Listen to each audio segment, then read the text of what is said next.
I went from yesterday's video where I said we got some stuff to talk about, but we don't got a lot of concrete stuff to talk about, to today, Saturday, us getting hit with Miami Hurricane news from the left, from the right. So that's what we're going to talk about. We're going to talk about a lot. We got 4 different stories, so go ahead, buckle up, take a seat, get some water, and let's dive into this. First thing we're going to talk about is the topic that people are split in half about, and that's Colbie Young entering the transfer portal. The 6'5", 215-pound junior. Mario found him in JUCO, brought him to Miami. You know, a lot of people didn't know that much about him. Last year, he ended up coming alive in one of our games where he caught a pass here, caught a pass there, and then towards the end of last year, we saw flashes of what Colbie Young could do. This year, he started off on fire, caught the little bubble screen first game, took it to the house, had over 500 yards receiving, 5 touchdowns, and he's going to enter the transfer portal. And this is the news that really caught me off guard. I thought that looking at our wide receiving core, that one of those guys could enter the transfer portal. But when it actually happens, it really caught me off guard. So I know a lot of people was asking me, do I think we should go get Ja'Cory Brooks out of the transfer portal? Or, you know, I said, hey, I would love the Kelly from Washington State, but I was like, I'm okay with our receiving core. Well, now Colbie Young leaving does open us a spot for either a transfer portal wide receiver or our young receivers that we already have. And hey, maybe we could be adding another wide receiver in this class. I don't want to jinx it, but we'll see if that happens. Now, the debate is, you know, I'm hearing 2 different things on Twitter. That's why I wanted to do this video, because I wanted to check the temperature of y'all, right? I wanted to know what the fan base was saying. And some people said, hey, Colbie Young, this is a huge loss. This is a massive loss. Other people were saying he left because he wanted more money. Some people were saying we didn't use him enough. We didn't use him enough. Some people were saying, hey, we ain't going to miss him at all. And I can only give you my opinion, right? Colbie Young is a player that I really enjoyed having at Miami. And I thought when you look at his frame, 6'5", over 200 pounds, his ability to go up and get the ball. I think he had a couple drops, but for the most part, he was sure-handed. He showed speed. I would like to see him be more physical, but I thought it was set up for, if we got a quarterback in here, he would be able to make more plays. You know, I felt like last year there are several plays, several times where Tyler didn't even look at his way. Tyler was either locked on another wide receiver and Young was open and didn't look his way. But when he did get his chance, he made plays. Now, I want to take this time out to talk about something real quick, and I'm not going to go off on a rant here, but guys, every time I talk about a wide receiver, somebody say, we didn't use him right. Dawson don't know how to use him right. We got to get the ball to Brashard Smith. We got to get the ball to Jacoby George. We got to get the ball to Don Chaney. Guys, we got 3 wide receivers who had a pretty good year getting the balls around. We had a quarterback who towards the end of the year turned the ball over. You only can ask for so much, right? We can't give everybody the ball, especially when you can't trust your quarterback. So we got to stop every time we talk about a player automatically going to, we should have gave him more chances. Colbie Young is a player who caught over 40 passes and could have caught more because he was open. But we can't just say, oh, we should have got Colbie Young, but we got to get Colbie Young the ball, but we also got to give Brashard Smith some touches. Well, we got them 2 some touches, but we can't forget about Jacoby George. And hey, Xavier Restrepo's in the middle of the field. We got to get him. Hey, why are we using the tight ends? Guys, there's only one football. I just wanted to go on that rant. There's only one football, only so many plays to be made. But when I look at Colbie Young, I would say he had a successful season last year, and coming back, he was going to have a big year. Do I think this is a huge, massive, go crazy loss? I don't, because I feel like you can find wide receivers in high school. You can find wide receivers in the transfer portal. And now my question to Mario Cristobal is, to me, this is a loss, but it's not a huge loss. But my question is, who do we bring in? Do we upgrade? Do we develop our younger wide receivers that's coming in from high school? Does Isaiah Horton come in better? That's what I'm looking at. Because listen, nowadays there's going to be players leaving. We cannot stop that. If we go crazy every time a player leaves from here on now with the transfer portal, you're going to be losing a lot of energy because players are leaving, not just this year, but for the rest of college football, because that's the way it is now.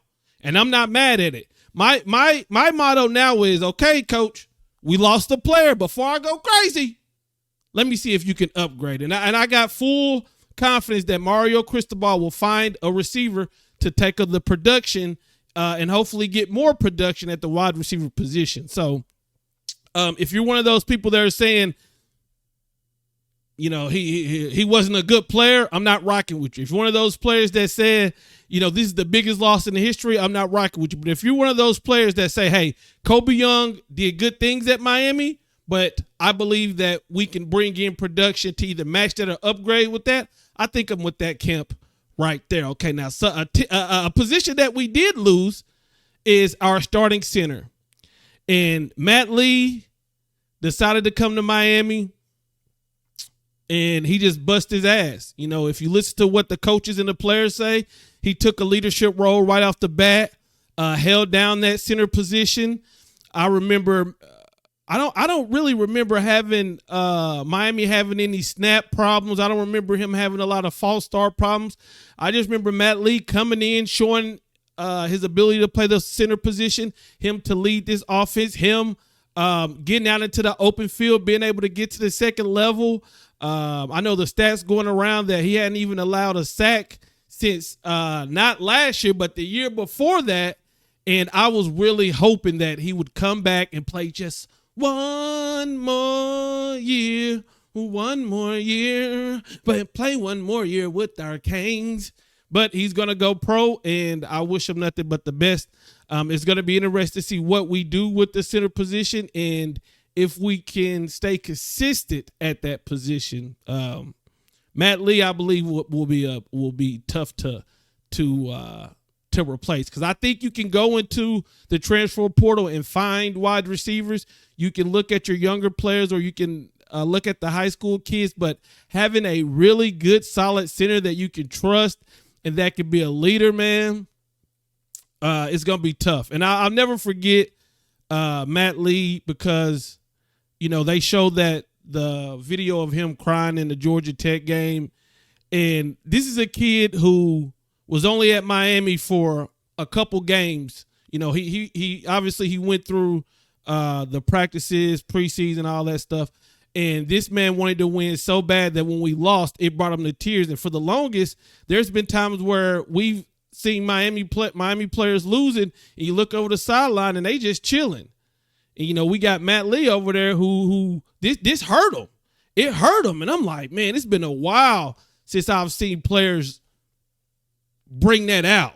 And I'm like, damn, I'm always going to be a Matt Lee fan, always, because of how he handled himself in that moment, because of how he handled himself after that moment, because of the things he said about, hey, I worked my ass, those tears came flowing out. That's what this game means to me. And I honestly believe he gave everything he got to this university. I wish he would have came back for one more year, but he's going to the NFL. We wish him the best. Now, next, so all this news is going down, and I believe this is Mario's biggest get of the offseason. I believe to this point, this is the most important Miami Hurricane addition or move that we've made, and that is getting Kiko Mauigoa to come back for another year. He announced that he will be back for one more year. And I got to tell you, man, Kiko was a guy who came in here from Washington State. I watched his tape at Washington State, and I said, he all right. You know, I said, he all right. You know, he may do a little something, but, you know, I've seen linebackers come in here and disappear. I've seen linebackers come in here, get ran over, not make plays, and 5 games in, they disappear. But you watch game 1, and I'm like, dang, 51. He out there, he making a play here. Okay, good job. Then you watch him against Texas A&M. I'm like, man, this man is running sideline to sideline. Okay. Then you watch him halfway to the season. I'm like, dang, every time I'm watching the defense, I see 51 making a sack, getting a tackle for loss, knocking down a pass. I'm like, this kid is nice, but he probably going to hit a brick wall. And I promise you, it felt like every game, this man got better and better and better and better and better. 7.5 sacks, couple forced fumbles, interception. Should have had a safety on his resume, but they cheated him in Clemson. It's been a while since we've seen linebacker play like this man played last year. I don't know what his PFF was. I don't know nothing about that. All I know is when you turn on the tape, when you watch the defense, you will say 51 right there, 51 right there, 51 up there, 51 down there. 51 was everywhere. And I thought once the Matt Lee news happened, I said, damn, if Matt Lee gone, right here, when I saw the Matt Lee news, you see my thousands, I said, does this mean Kiko's going to be gone? Because who's going to take his spot? And I know everybody loves our young linebackers and they think that you can just plug and play. But Kiko decides to come back. And I honestly believe up to this point, this is the biggest move of the offseason, getting him to come back, getting him another year under the system. And I'm excited. I'm excited to see what he can do. I'm excited to see what he can do this year. And I'm hoping that he can put on another good year and go on and be a pro Miami Hurricane that we root for years to come in the NFL. Now, the day started off with the commitment from Kendall Jackson. Now, there's rumors going around about this commitment. I don't know. So I'm going to tell you guys what I do know, right? Kendall Jackson, defensive lineman. He was a Florida Gator commit, decommitted, and comes to Miami. I'm under the belief that anytime we take a player from Florida, we take a player from Florida State, then that's a W right off the bat. You add him to a top 5 class. You add him to one of the best D-line class that it looks like we're about to wrap this up. And it's great. When you look at his highlights, you see production. You see his ability to get to the quarterback. You see his ability to get in the backfield.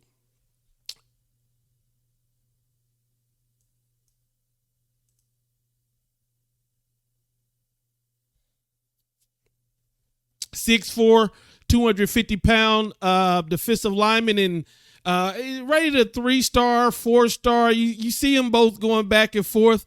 When I look at him, I think he's going to be a guy who he's going to have to come in here and work to see a significant time. I feel like he's going to have to come in because the competition that Mario is putting at this D-line spot, I honestly believe he's bringing up the standard of what a defensive lineman will be at Miami that maybe haven't been the last couple years, right? He's bringing it to where, hey, if this player is injured, we're gonna bring in somebody else who's just as good.